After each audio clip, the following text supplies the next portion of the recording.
Welcome to the Sunflower Conversations, where we explore the hidden disability sunflower and its role in supporting people with hidden disabilities. We acknowledge and pay respects to the traditional custodians of the lands on which we record, and especially to those who may also be living with a disability.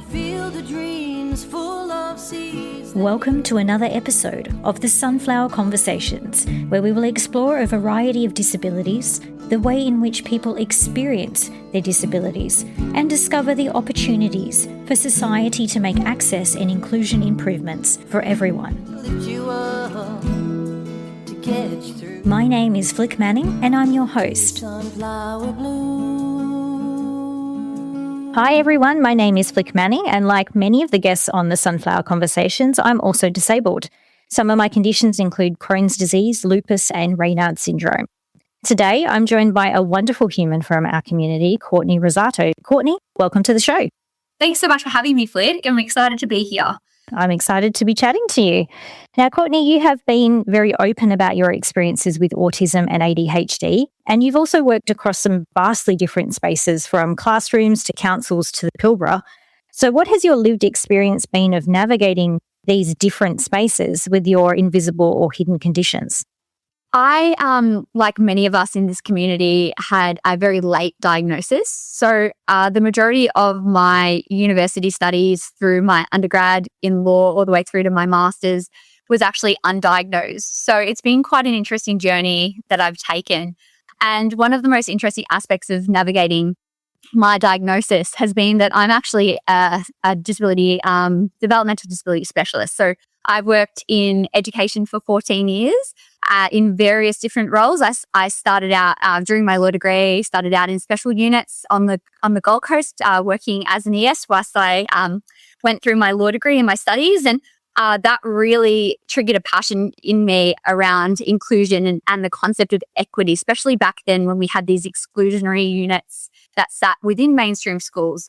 But I didn't really identify or understand why I was so drawn to this and why my heightened sense of justice in that space existed until I obviously went through a formal diagnosis. But it's been really, really interesting being obviously going through working in inclusive education within mainstream schools, within special schools. I've led the program for students with disabilities. I've been a leading teacher in this space. And most recently, I actually was leading the rollout of the $1.6 billion disability inclusion reforms in the southeast of Victoria. So working so heavily within this space, having such an in-depth understanding, reading language assessments, speech assessments, working with psychologists, OTs, every single type of allied health professional, and really starting to reflect on my own, reflect inwards. Often what I've found, though, is it's really difficult to separate the person or my personal lived experience from professional specialist expert Courtney. But what I think that I've really found is that as a neurodivergent person, our spaces aren't really, or systems aren't really built for us. And that doesn't mean that we can't thrive in them. It just means that support expectations and environments need a shift.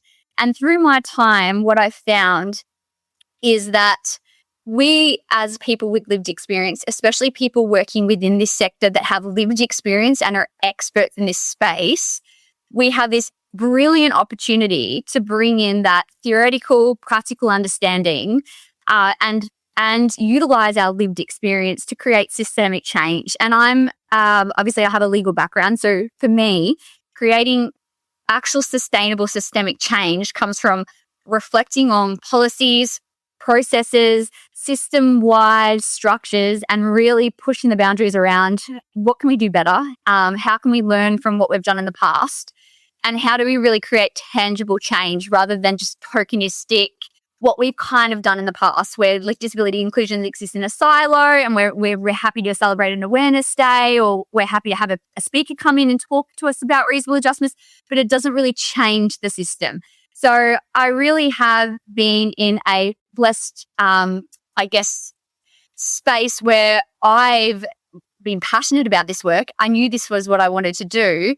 However, coming to that diagnosis later in life, it just added to that professional, theoretical practical understanding of the work I did, it just made it so much more personal, and it really has allowed me to really challenge those preconceived notions and stereotypes. And really, I do believe it's one of the reasons why I've been so successful in what I've done in my career in this space. Yeah, how interesting. What interesting threads to all tie together. And in your experience, what are some of those persistent misconceptions around neurodivergent people in professional spaces, particularly when it comes to capability or communication style? I've worked in really dynamic spaces. So during my career, only my last position when I was working in local government have I really had an office-based job. So I have spent like the predominant time in my career working in very dynamic, heavily change-driven environments. But one of the common aspects of that has been that they're being very heavily compliance-driven, lots of regulatory, lots of safety and standards. So there is that structure where people may not necessarily see that structure. And one of the big misconceptions that I think, or one of the, one of the assumptions that I see often about neurodivergent people in the workplace is that we're not suited to dynamic, fast changing environments, when the truth is completely far more nuanced than that.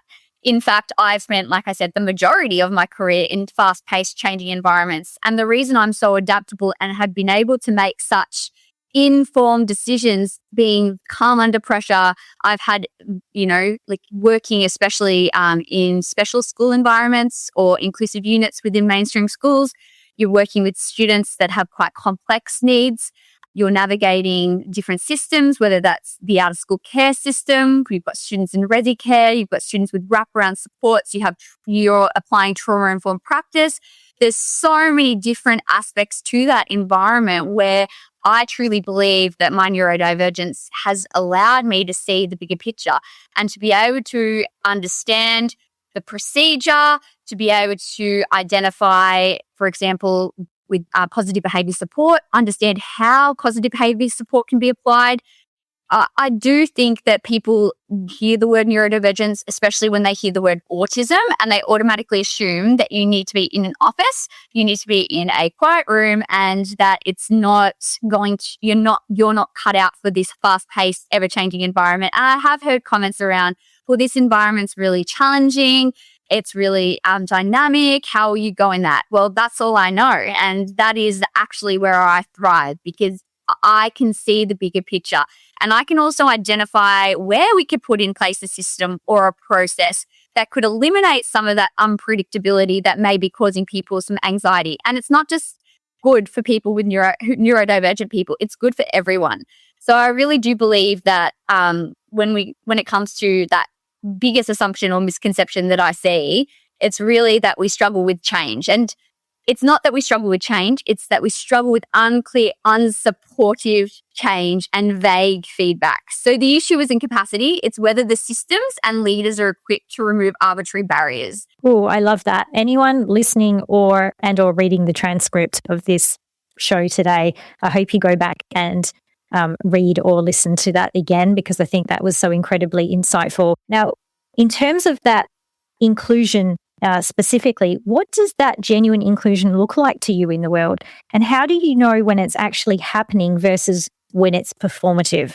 So if any of my previous colleagues are listening to this, they'll all go, this is so Courtney, because I'm very open and honest about how I work. And how I work is that I am a firm believer, and it probably comes back to that legal background around systemic sustainable change. I've also worked in schools, so I've been blessed to be working within an absolutely incredible team. The way that we operated was through implementation science. So I believe that everything that we do, there needs to be data-informed practice, there needs to be the why. So creating systemic, sustainable change, we need to have metrics to measure whether the change is actually successful. We need to make changes to ensure that we're implementing something, that we're implementing it with fidelity. We don't just throw a morning tea and say it's for international, for example, people with a disability day. I truly believe that when it comes to genuine inclusion, context is really important. So and this is kind of reflective of what I'm doing with my career right now. When I was in law school, I was fascinated by policy, and obviously my passion for equity and seeing injustice, especially for vulnerable communities like people with a disability really led me down that particular path. And it's really interesting because I always said that I don't want to be someone that's drafting policy that has not got contextual knowledge and understanding. That is what actually led me to do my postgrad. So I went into teaching because I wanted to have classroom experience.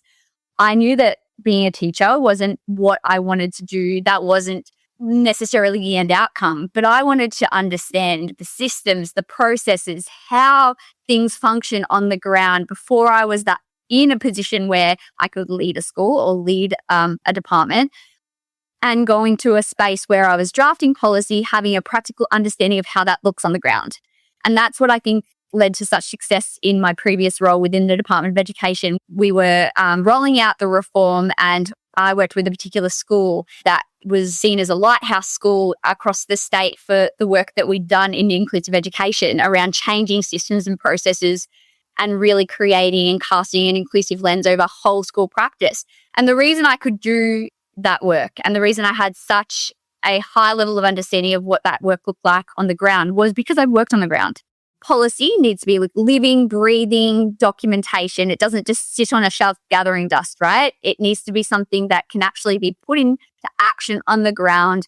And to me, when we see just policies like generic reasonable adjustment policies, generic disability disclosure policies, like tokenistic morning teas, not saying there's not a place for those things, but those things alone won't shape the change that we're looking for.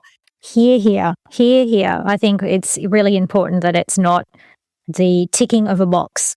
So in terms of your lived experience of neurodivergence, how has that actually shaped the way you approach that systems level reform, whether that's in designing policy, leading teams, or coaching others through that sort of change and implementation? I always am a true believer that if there's an appetite for change, change can happen. So I'm not there to see that, we've got 1,000 experts in this space and that everyone has there is definitely capacity building issues, and we need to make sure that we are bridging the gap, because that definitely exists. But as long as people come and they've got this attitude where they want to do better, I think that you can always do better. And I've always surrounded myself with change leaders and champions. And in my previous role, I established a working group called the Disability Inclusion Champions Network, which was the intended purpose of the network was not just to bring together people with lived experience, but was to be a call, to arms for allies. So not just having people with disability who always have to advocate for themselves, because we know how challenging that is. We're the face of everything. We're expected to be involved in solving the solutions to the problems. So it was about identifying allies and then building their capacity in this space so that they could go out into their different areas of expertise, whether that was engineering, planning. I had people from such a diverse portfolio, facilities management, and they could take that shared learning that so I did all the upskilling, capacity building myself, and creating systemic change through capacity building and education. The more we educate people, the more we remove ableism, misconceptions, preconceived notions of bias. So really providing people with that opportunity to understand, that opportunity to learn, and providing evidence-based best practice, not just my experience, using my experience, but really backing that with evidence-based peer-reviewed studies, and then using my experience as a way of really making it a personal experience as well and seeing the impact on the person. Something that I've spoken about quite predominantly throughout my career, that if you are a people leader and you do have responsibility where you are leading a team, that I do believe that specifically disability inclusion training should be a mandated requirement, and that there should be an onus on a people leader as soon as you step into a position of responsibility where you are leading a team, that there is a sense of responsibility that you do understand ableism, internal ableism. You have an understanding of neuroaffirming practice. You have an understanding of what reasonable adjustments are, what the legislation says about that, how it falls under the new WH&S regulations around psychosocial health as well as physical health. So truly, I do believe that there is a responsibility for people leaders to ensure that they don't hide behind not knowing. But I believe education is the key to this. So if we educate and we lead from that perspective, I do think that that creates that systemic change that I've been talking about. 1,000% behind you on that. I would love to see that become just a standardized part of any person that is responsible for a team of people to be given adequate training for there to be that sense of responsibility, but also for their management to understand that this must come with the role, that it has to come from top down and filter through. It's just so important. And like you said, education is really the key to making that happen. So thank you for highlighting that aspect of it. Now, Courtney, if you could see just 2 systemic shifts take hold tomorrow, whether it be in a school, a workplace, or just wider society, that would make life meaningfully better for neurodivergent people, what would they be? So the first would be normalizing proactive adjustments. Everyone benefits from clarity, flexibility, and autonomy.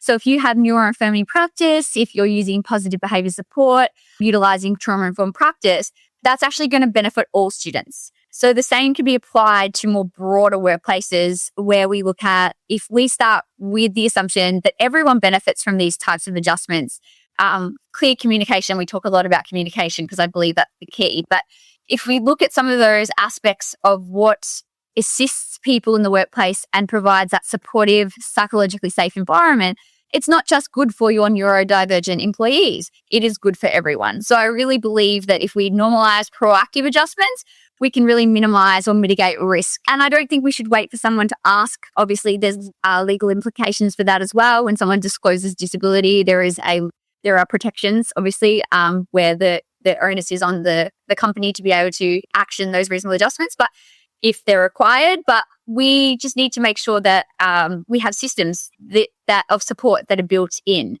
So we shouldn't have to wait for someone to ask the support. There should be systems and processes in place that are built into how we run a company, how we lead a team, that provide that wraparound support so that we actually then start to minimize the amount of people who actually have to ask for reasonable adjustments because they're just the norm in the workplace. So that would be an absolute dream come true if we normalize those proactive adjustments. But the other one is train supervisors and team leaders in neuroaffirming practices.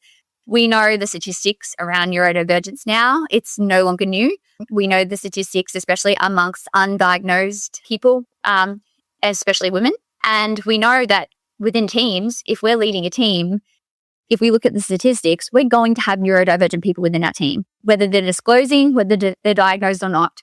So give people within a position of leadership the tools to recognize deregulation, the confidence to provide feedback that is done in a constructive way that also takes into consideration that people with neurodivergent people can have rejection sensitivity as well. So understanding what that looks like when we're providing feedback, and also having conversations about communication methods and how we prefer to how we like to receive feedback. And I just believe that there's so many different types of adjustments that we could have embedded within the culture of our organizations that would then mitigate that requirement to have such individualized plans. Even though some people may require that, we would be reducing the amount of those individualized plans because we would have those tier 1 practices, those wraparound supports for all staff. But I guess one of the big things that I just wanted to emphasize too is that I've been in this space for a very long time. I've been to a lot of different conferences, heard some expert speakers, and I've spoken a lot about workplace adjustments and reasonable adjustment policies. It's a passion of mine. But one of the things that I definitely see a lack of is when I have seen people speak about reasonable adjustments and reasonable adjustment policies, disability disclosure, it's always in traditional workplace settings. So the reasonable adjustments are always around things that can be done in an office environment. And we have very few experts or very few resources available to guide workplaces that are, like I spoke about earlier, dynamic, ever-changing environments, emergency services, classrooms.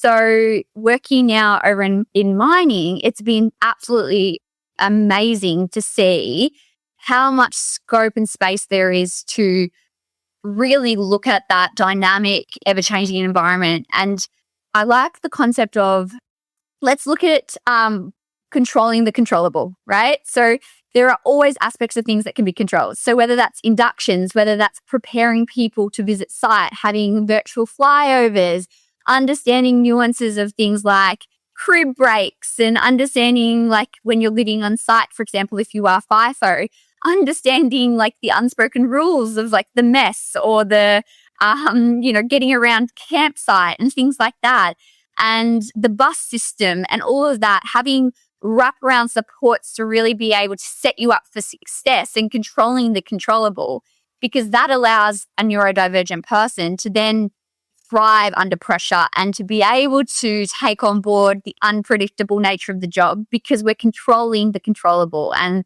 we're setting them up for success. So I really do believe that if we train supervisors, leaders in neuroaffirming practice, but we start to contextualize when we speak about reasonable adjustments, and we move away from this whole generic one-size-fits-all approach to reasonable adjustments that I see so often. And it would be great to start to see more case studies come through from some of those more dynamic environments as well. Yeah, so perfectly put. I think actually we could just have that as a T-shirt or a motto for life, control the controllable. I think it's that's so vastly a great piece of advice for so many different situations and circumstances, but obviously so specifically as well for what you've just talked about. Courtney, thank you so much for spending some time with us today, sharing your lived experience and your insights. I know it's going to be very valuable for everyone that is on the receiving end of this episode today. Thank you so much. Thank you for joining us for another Sunflower Conversation. Please keep the conversation going via our website, hdsunflower.com/au, on Facebook at Hidden Disabilities ANZ, or on Instagram, Hidden Disabilities_ANZ. Tea sunflower bloom.